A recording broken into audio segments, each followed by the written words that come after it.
आधे माँ बैठे है यमन भैया, आधे मावन कै माई, आधे मावन कै माई हो। बहिनी बिचवा में बैठी शनि मैया कोछवा पूरा बाई हो। बहिनी बिचवा में बैठी शनि मैया कोछवा पूरा बाई हो। बहिनी बिचवा में बैठी शनि मैया कोछवा पूरा बाई हो।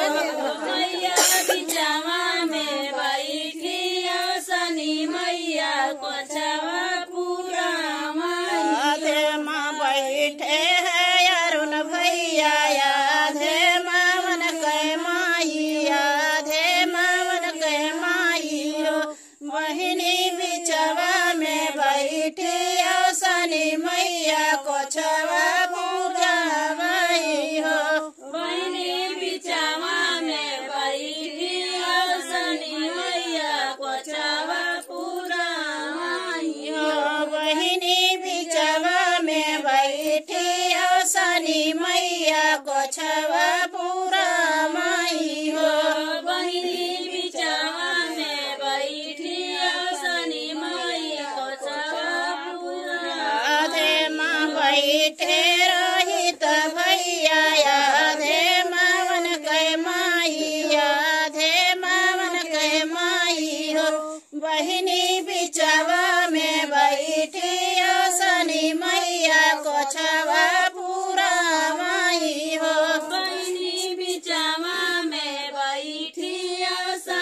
कोछवा भरा आधे माँ बैठे नीरज भैया आधे मन कहे माई आधे मन कहे माई बहिनी बिचवा में बैठी शनि मैया कोछवा भरा माई बहिनी बिचवा में बैठी शनि मैया कोछवा भरा माई बहिनी बिचवा में बैठी शनि मैया कोछवा भरा माई बहिनी बिचवा में बैठी शनि मैया कोछवा भरा माई बहिनी बिचवा में बैठी शनि मैया कोछवा भरा माई बहिनी बिचवा में बैठी